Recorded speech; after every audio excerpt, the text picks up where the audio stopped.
Hi friends, ನಮಸ್ಕಾರ ಎಲ್ಲರಿಗೂ. Friends, ಕಲ್ಲಂಗಡಿ ಹಣ್ಣಿನ ಸೀಸನ್ ಇಲ್ಲದೇ ಇರೋವಾಗಲೂ ಕಲ್ಲಂಗಡಿ ಹಣ್ಣಿನ ಜ್ಯೂಸ್ ಕುಡಿಬೇಕಾ? ಹಾಗಿದ್ದರೆ ಈ ಪೌಡರ್ನ ರೆಡಿ ಮಾಡಿ ಇಟ್ಕೊಳ್ರಿ.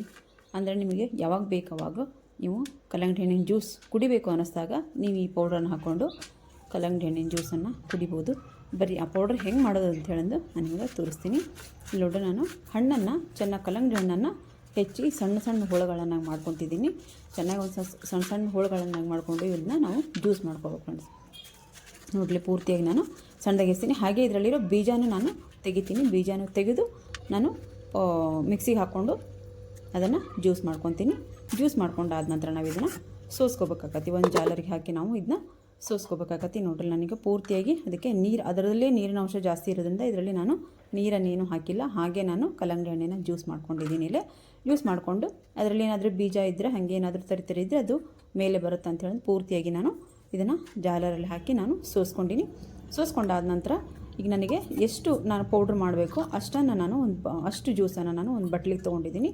ಹಾಗೆ ಉಳಿದಿರೋ ಜ್ಯೂಸನ್ನು ಒಂದು ಗ್ಲಾಸಿಗೆ ಹಾಕಿ ಕುಡಿಯೋದಕ್ಕೆ ಎತ್ತಿಟ್ಕೊಂಡಿನಿ. ಈಗ ನೋಡಿರಿ, ಈ ಲೋಟದಿಂದ, ಈ ಬಟ್ಲದಿಂದ ನಾನು ಒಂದು ಬಟ್ಲಷ್ಟು ನಾನಿಲ್ಲಿ ಇದನ್ನು ತೊಗೊಂಡಿದ್ದೀನಿ ಜ್ಯೂಸನ್ನು. ಇಷ್ಟು ಜ್ಯೂಸಿಗೆ ನೀವು ಮೂರು ಬಟ್ಲ ಸಕ್ಕರೆನ ನೀನು ಹಾಕಿದ್ದೀನಿ ಫ್ರೆಂಡ್ಸ್. ಅಂದರೆ ಹಣ್ಣು ಒಂದೊಂದು ಸ್ವೀಟ್ ಆಗಿರ್ತಾವೆ, ಒಂದೊಂದು ಸಪ್ಪಾಗಿರ್ತಾವೆ. ಅದ್ರ ಮೇಲೆ ನೀವು ಸಕ್ಕರೆನ ಹಾಕ್ಕೋಬೇಕಾಕತಿ. ಹಾಕ್ಕೊಂಡು ಅದನ್ನ ಕರೆಕ್ಟಾಗಿ ಮಿಕ್ಸ್ ಮಾಡಿಕೊಂಡು ನಾವಿಲ್ಲಿ ನೋಡಿ ತಟ್ಟೆಗೆ ಹಾಕ್ಕೊಂಡು ಇದನ್ನ ಒಣಗಿಸ್ಕೊತೀನಿ ನಾನು. ಅಂದರೆ ಇದನ್ನು ಬಿಸಿಲಿಗಿಟ್ಟು ಒಣಗಿಸ್ಕೊಳೋ ಹಾಗಿಲ್ಲ. ಈಗ ಸೆಕೆ ಇರೋದ್ರಿಂದ 24 ಗಂಟೆ ಫ್ಯಾನ್ ಆನೇ ಇರ್ತಾವೆ. ಅದ್ರ ಕೆಳಗೆ ನೀವು ಇಟ್ಟು ಇದನ್ನು ಚೆನ್ನಾಗಿ ಒಣಗಿಸ್ಕೋಬೇಕಾಗತ್ತೆ. ನೋಡಿರಿ, ಎಷ್ಟು ಚೆನ್ನಾಗಿ ಕ್ರಿಸ್ಟಲ್ಸ್ ಬಂದಿದ್ದಾವೆ ಮೇಲೆ.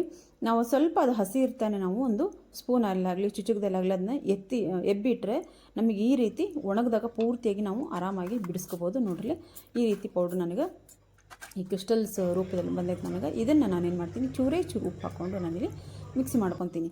ನೀವು ಈಗಾದ್ರೂ ಉಪ್ಪು ಹಾಕ್ಕೊಂಡು ಮಿಕ್ಸಿ ಮಾಡ್ಕೋಬೋದು, ಇಲ್ಲ ಅಂದರೆ ಪೌಡ್ರ್ ಮಾಡ್ಕೋಬೋದು. ಇಲ್ಲ ಅಂದರೆ ನಿಮಗೆ ಜ್ಯೂಸ್ ಮಾಡ್ಕೊಳೋವಾಗ ನೀವು ಬೇಕಿದ್ರೆ ಚೂರು ಏಲಕ್ಕಿ ಪೌಡ್ರು ಹಾಗೆ ಉಪ್ಪನ್ನು ಹಾಕ್ಕೊಂಡು ನೀವು ಮಿಕ್ಸ್ ಮಾಡ್ಕೋಬೋದು. ನಾನಿಲ್ಲಿ ಚೂರು ಇಲ್ಲೇ ಒಂಚೂರು ಇದನ್ನು ಪೌಡ್ರ್ ಮಾಡೋವಾಗಲೇ ನಾನು ಚೂರು ಉಪ್ಪು ಹಾಕ್ಕೊಂಡು ಪೌಡ್ರ್ ಮಾಡ್ಕೊಂಡಿದ್ದೀನಿ. ಹಾಗೆ ನಾನು ಎರಡು ತಟ್ಟೆಯಲ್ಲಿರುವಂಥದ್ದು ಪೌಡ್ರನ್ನು ನಾನು ಮಾಡಿಕೊಂಡು ಒಂದು ಪಾತ್ರೆಯಲ್ಲಿ ಹಾಕಿಟ್ಕೊಂಡಿದ್ದೀನಿ. ಇದೇ ರೀತಿ ನಾನು ಆರೆಂಜ್ ಪೌಡ್ರು ಸಹಿತ ನಾನು ಇಟ್ಟಿದ್ದೀನಿ ಫ್ರೆಂಡ್ಸ್. ಅಂದರೆ ಅದೇ ಒಂದು ಲೋಟದಷ್ಟು ಆರೆಂಜ್ ಪೌಡ್ರ್ ಆರೆಂಜ್ ಜ್ಯೂಸ್ ತೊಗೊಂಡಿದ್ದೀನಿ. ಹಾಗೆ 3 ಬಟ್ಲಷ್ಟು ಅದಕ್ಕೆ ಸಕ್ಕರೆ ಹಾಕ್ಕೊಂಡಿದ್ದೀನಿ. ತಟ್ಟೆಗೆ ಹಾಕಿ ಫ್ಯಾನ್ ಕೆಳಗೆ ಆರಿಸಿ ನೋಡಿರಿ, ಈ ರೀತಿ ನನಗೆ ಇದನ್ನು ಸ್ವಲ್ಪ ಮಾಡಿದ್ದೀನಿ ನಾನು. ಇದು ಹಣ್ಣು ಸಿಗುತ್ತಲ್ಲ ನಮಗೆ ಆಗಾಗ, ಹಾಗಾಗಿ ನಾನು ಇದನ್ನ ಸ್ವಲ್ಪ ಪೌಡ್ರ್ ಮಾಡ್ಕೊಂಡಿದ್ದೀನಿ. ಕಲ್ಲಂಗಡಿ ಹಣ್ಣಿಂದು ಜಾಸ್ತಿ ಮಾಡಿಟ್ಕೊಂಡಿದ್ದೀನಿ. ನೋಡಿರಿ, ಈ ರೀತಿ ನಾವು ಇದಕ್ಕೂ ಚೂರು ಉಪ್ಪು ಹಾಕ್ಕೊಂಡು ನಾನು ಪೌಡ್ರ್ ಮಾಡ್ಕೊಂಡಿದ್ದೀನಿ. ಪೌಡ್ರ್ ಮಾಡಿಕೊಂಡು ಇದನ್ನ ಏರ್ ಕಂಟೈನರ್ ಡಬ್ಬದಲ್ಲಿ ಅಥವಾ ಬಾಟ್ಲಲ್ಲಿ ತುಂಬಿಸಿಟ್ರೆ ನೀವು ಆರಾಮಾಗಿ ಎಷ್ಟು ದಿನ ಬೇಕೋ ಅಷ್ಟು ದಿನ ಯೂಸ್ ಮಾಡ್ಬೋದು. ಫ್ರಿಜ್ಜಲ್ಲಿ ಇಟ್ಟರಂತೂ ಭಾಳ ದಿನ ಇನ್ನೂ ಯೂಸ್ ಆಗುತ್ತೆ. ಬರೀ ಜ್ಯೂಸ್ ಮಾಡೋದು ಹೆಂಗೆ ಅಂತೇಳಿ ನಾನು ನಿಮಗೆ ತೋರಿಸ್ತೀನಿ. ಈ ಲೋಟ ನಾನು 3.5 ಸ್ಪೂನಷ್ಟು ನಾನಿಲ್ಲಿ ಒಂದು ಗ್ಲಾಸಿಗೆ ಐಸ್ ವಾಟರ್ನ ಹಾಕ್ಕೊಂಡಿದ್ದೀನಿ. ಐಸ್ ವಾಟರ್ ಹಾಕೊಂಡೋದಕ್ಕೆ 3.5 ಸ್ಪೂನಷ್ಟು ನಾನು ಇಲ್ಲಿ ಹಾಕ್ಕೊಂಡಿದ್ದೀನಿ ಫ್ರೆಂಡ್ಸ್. ಅಂದರೆ ನಿಮಗೆ ಇದು ಪೂರ್ತಿ ಗ್ಲಾಸಲ್ಲಿ ಡಿಸೈನ್ ಇರಲಿಲ್ಲ ಅಂದರೆ ಪಕ್ಕ ಎಷ್ಟು ಚೆನ್ನಾಗಿ ಕಲರ್ ಕಾಣಿಸ್ತದೆ ಅಂದರೆ ಅಷ್ಟು ಚೆನ್ನಾಗಿ ಕಾಣಿಸ್ತೈತಿ. ಇದರಲ್ಲಿ ನಿಮ್ಗೆ ಗೊತ್ತಾಗುತ್ತೆ ಇದು ಕಲ್ಲಂಗಡಿ ಹಣ್ಣಿಂದು ಒಂದು ಆರೆಂಜ್ ಜ್ಯೂಸ್ ಅಂತೇಳಂದು. ನೋಡ್ರಿ, ಈ ಪೌಡ್ರನ್ನ ನೀವು ಮನೇಲಿ ಮನೇಲಿ ಮಾಡಿಕೊಂಡು ಹೇಗೆ ಬಂತು ಅಂತೇಳಂತ ನನಗೆ ಕಮೆಂಟ್ ಬಾಕ್ಸಲ್ಲಿ ಕಮೆಂಟ್ ಹಾಕಿ. ಹಾಗೆ ನಾನು ಲಾಸ್ಟಲ್ಲಿ ಒಂದು ಬಾಟ್ಲಲ್ಲೂ ನಿಮಗೆ ತುಂಬಿಟ್ಟಿದ್ದೀನಿ. ಅಲ್ಲಿ ಅದು ಒಂದು ಫೋಟೋ ಹಾಕಿದ್ದೀನಿ. ವಿಡಿಯೋ ಇಷ್ಟ ಆದರೆ ದಯವಿಟ್ಟು ಒಂದು ಲೈಕ್ ಮಾಡಿ, ಶೇರ್ ಮಾಡಿ, ಕಮೆಂಟ್ ಬಾಕ್ಸಲ್ಲಿ ಕಮೆಂಟ್ ಹಾಕೋದನ್ನು ಮರಿಬೇಡಿ ಫ್ರೆಂಡ್ಸ್. ಹಾಗೆ ನಿಮ್ಮ ಒಂದು ಲೈಕಿಂದ ಎಲ್ಲ ಕಡೆಯೂ ನಮ್ಮ ಒಂದು ಸ್ವಲ್ಪ ರೀಚ್ ಆಗುತ್ತೆ ವಿಡಿಯೋಸು. ಹಾಗೆ ಒಂದು ಕಮೆಂಟ್ ಮಾಡಿದರೆ ನಮಗೆ ಪ್ರೋತ್ಸಾಹ ಸಿಗುತ್ತೆ. ದಯವಿಟ್ಟು ಚಾನಲ್ನ ಸಬ್ಸ್ಕ್ರೈಬ್ ಮಾಡಿಕೊಂಡು ಸಪೋರ್ಟ್ ಮಾಡಿ ಫ್ರೆಂಡ್ಸ್. ನಾನು ಮತ್ತೆ ಮುಂದಿನ ವಿಡಿಯೋದಲ್ಲಿ ಸಿಗ್ತೀನಿ ನಿಮಗೆ.